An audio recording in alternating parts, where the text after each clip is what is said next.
So for today's podcast, it's time for an update on how we're looking here as we approach reopening. So Dr. Smith, Superintendent, thanks for coming in again to have a conversation. And you and I are actually joined this time by Andy Owen. Andy is our EVSC Director of Athletics. Andy, we appreciate you taking the time to come in. Thank you for the opportunity. Looking forward to a good talk. Well, let's just start then with you, Andy. So you clearly have such a history in athletics here, and so you've got such a good handle on this. And athletics have been in place now here for the fall season for a little bit now. So why don't you start by giving us an update so that people know exactly what's taken place as the fall sports season has started? Well, we officially started IHSA calendar year of sports on last Friday. We started girls golf. All of our other fall athletic sports started this Monday. So we are in full gear going fall athletic sports. In July, we spent a month preparing for this with all of our sports back on campus. So it wasn't just our fall sports. We had basketball, possibly baseball or softball. Many different sports from all seasons were competing and working together in July. That finished at the end of July, and now we are where we are today with our fall athletes, looking forward hopefully to a successful and safe season. So let's take a deeper look there when you say a safe season. So obviously we're talking about the era of COVID and how that impacts not only schools but athletics as well. So I know you, the athletic directors, the head coaches have worked tirelessly to put systems in place to make athletics as safe as possible. You want to talk to us a little bit about what that looks like? Absolutely. There's been a lot of collaboration. It's going to take more than just our students and our coaches and our families. It's going to take the entire community to have some success versus COVID and a return, hopefully safely, most importantly, to school more than even athletics. We started with training our coaches, making sure that they're prepared and understand what COVID is about. Then we went to educate. We tried to educate everyone in the community, not just our student athletes and their families, but everyone on what it's going to take and how to follow our plans and our guidelines. And lastly, we came up with a screening process. We worked with the local health department, the CDC, and the state Department of Health to come up with simple questions that if your student athlete wants to voluntarily participate in July, they had to answer questions regarding symptoms, temperature, and have they been around anyone that's a positive contact. So it was a lot of communication and a lot of collaboration among the thoughts that we followed these guidelines and did what we could for kids to get back on campus. We had nearly 500-600 kids on campus in July. And so with that number, now we did have just a very small number of positive cases of COVID, but talk to us about the structure that was put in place, how even when that happened, we were able to limit the amount of student athletes that were impacted by that. I think that's a great question. And I think if there's anything anybody gets out of here today, I definitely want to say this. We are going about this with abundance of caution, looking daily at data from what we've had in July to know what we can do when we return in August. We have had positive cases. We've had positive cases at a few schools. Some schools have not had positive cases. But most importantly, we had positive cases and we were able to continue safely because of the plan that we follow, the guidelines that were provided, and because of the work and the communication of the family, the coach, and the student athlete. So when there is a positive case, that student athlete is gone for 10 days from their positive case or from when their symptoms started. What people don't realize, and a lot of the go back controversy, in my opinion, a lot of people are spending a lot of time on positive cases and death. What we do not realize is that the positive contact. So if you were in contact with a positive case, so one positive case might have hung out at friends, might have gone to a graduation party, might have been on a family vacation to Florida with some friends. If you were with them during the 48 hours prior to their positive test or symptoms, you will be quarantined as well for 14 days. We've been able to maintain this and continue to have sports, but when education comes around, that's 14 days, not just with the positive case, but those that are also a positive contact. And that could possibly at some point disrupt your sports season and your education. But right now during the summer, we've been able to continue, but those are things that we have to look at and continue to look at each and every day. And yeah, if I could, just a couple points of clarification. Those positive cases came into us from the community, correct? Yes. And we don't really say a school or an individual or anything like that, but the cases that we've had with our athletes, we have noticed that many of them have come from the same location, and it wasn't at our practice. And then another one was a family member that also contracted it. I'm not here to tell you that it will never happen at our athletic events, but what we've had so far in our minimal amounts have been traced positively by the family to a certain place and a certain person that was never involved in any of our athletics. So I feel good that what we're doing is right, but the message out there to our families and our community is we can do this during school. We can do this during practice, but can you help us to do this outside? It's like Major League or NBA in a bubble. They're doing it. Major League Baseball is spending billions of dollars to do everything right at the park when they arrive and when they leave. They're doing the things right, but they can't control what the players are doing prior or post. And it's the same thing with us and athletically. Hopefully our student athletes are going to advocate and champion what they're supposed to do, washing hands, social distance, wearing a mask, because that's what we need not only at our facilities, but outside of them. Which really is why, Dr. Smith, you and community leaders have said time and again, it takes everyone in the community to make good decisions to try to limit the spread of this. But once again, I just want to emphasize what Coach Owen has stated, because I know there are several in the community that say, I want to know how safe it is in school, or I want to be able to track certain numbers because I want to know how EVSC is doing in the school.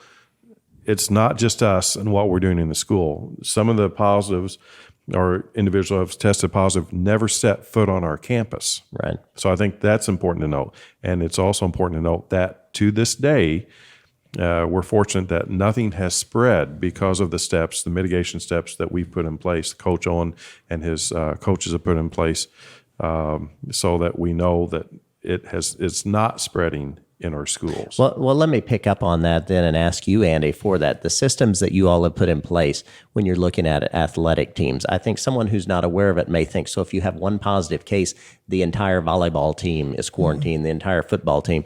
That has not been the case. Do you want to tell us why? Yeah, the guidance out there provided from the professional level to the collegiate to the high school to even the community provided by our health departments is 6 feet, 15 minutes. And that is the guidance that they're giving. One of the things that we can do during contact sports and things is put our teams in cohorts and groups so that you're only working consistently with the same people. So if one person was to get it, we can look specifically in that cohort and say, what players were you around and were you with them 6 feet, 15 minutes? So the cohort part of the group is part of our practice plan and preparation that our coaches have had to go to think if I do get a positive case, did we follow these rules? Will this have to knock out my whole entire team instead of just looking at a close group of cohorts? So it's the same thing, very similar in a school system. If we can do what we need to do socially distancing and follow the protocol, one positive case does not shut down your school. From all of the guidance that we've gotten, you can continue to do things the right way if you follow the guidelines and the practices that you've put in place. And the interesting thing, Dr. Smith, is as Andy's talking about athletics, that's why we thought for an update it would be perfect to bring him into this discussion, because this has really almost been, to some regards, a training ground to see this test situation for the last month as we prepare to reopen schools. No, that's a great point. We've gotten very good at contact tracing. We've gotten very good at making certain that we know who has been around whom. The coaches have done an outstanding job. There are protocols in place, and those protocols are working. Once again, students are not contracting COVID-19 in our walls or within our facilities or within our practices. At least that's not the case to date. So, but I think it also speaks to the importance of the community. Right now, the positivity rate, or the percent positive, however you want to phrase that, as of today, August the 4th, is 10.2%. That just simply is unacceptable. I know that the governor's mask executive order went in effect, I believe, on the 27th of July. So toward the end of this week, beginning of next, we have to start seeing those numbers trend downward. If we don't, then we're going to have to huddle up again and see what we do for the start of school on August the 19th. Because, at this point, of course, we've said we have our start of school plan. We've talked before about the staggered start, 3 days and then 3 days, where we, in essence, are dealing with half of the students at a time to help not only the students, but the teachers and the schools get back and acclimate and get protocols in place. But I think one of the things people struggle with, and I'm sure maybe as an educational leader, you're in this situation, where do we get the data from? What guides us in our decision making? And how would you answer that? Well, we had published a dashboard, and a key component of that dashboard were metrics that we were receiving from the Vanderbilt County Health Department. They since are no longer populating their site because the state has contracted that service outside. So now we're going to the Indiana State Department of Health's website, which is full of a great deal of data and material and information.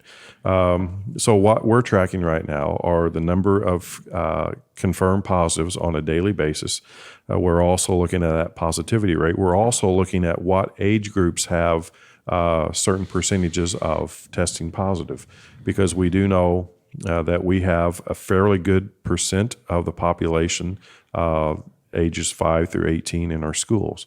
So that's something that we look at. We also look at the age band of 30 on up, because many of them are parents. So once again, to Coach Owen's point, if you have a parent that is tested positive, then that means that the entire family has to self-quarantine for 14 calendar days.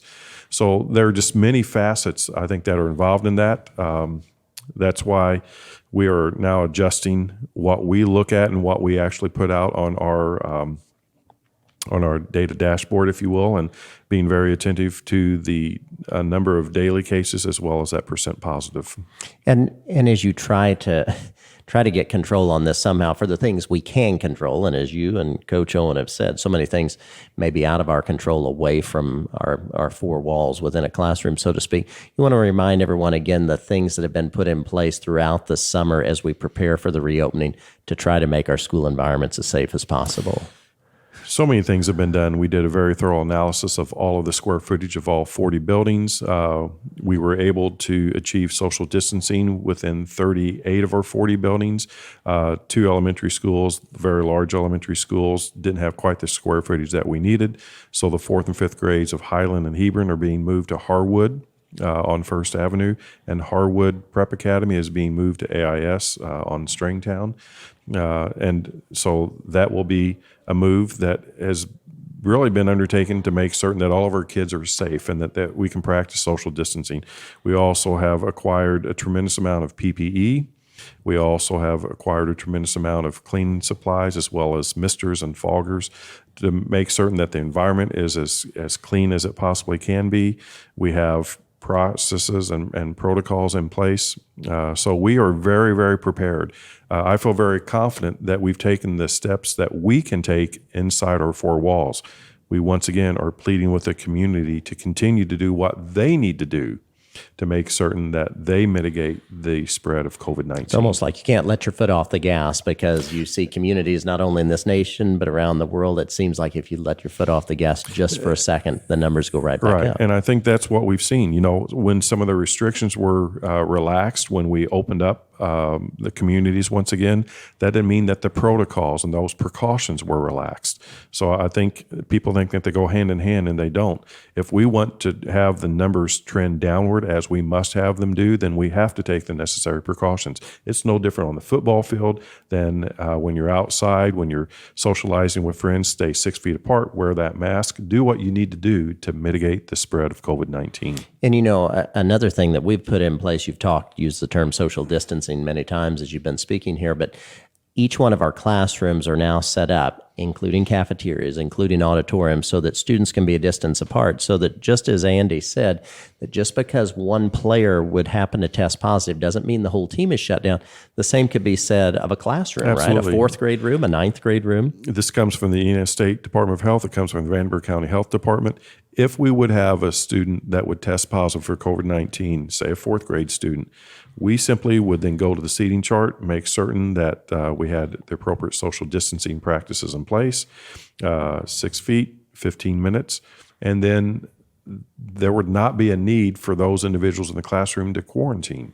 Now, if the parents would like for them to, or if they have concerns about that, then certainly we'll work with parents. But we've taken the steps necessary to mitigate the spread of COVID-19 within our walls. To date, that's been very successful. And we also know our teachers are preparing for whatever comes their way, including if they need to do some instructing virtually along with classrooms, to make sure that students, if they do have a need to stay home, that they're in a position where learning can continue for those short-term situations. Correct.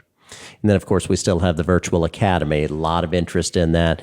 We've had some people reach out and not being as familiar with it have said things like, maybe I should homeschool my child. And then they find out really with the virtual academy, that's what you're accomplishing. You have your child at home with you, yet teacher support, local teacher support, and curriculum guidance is right there. Absolutely. My wife, I were both teachers, and there's no way that I would have tried to homeschool my children because I wouldn't have had the resources. If you feel that your child needs to be at home, certainly respect that. But then we do have the EVSC Virtual Academy that will provide the resources and the teachers for you. I wanted to clarify, too. Some people have asked this question, so we'll go ahead and answer it now.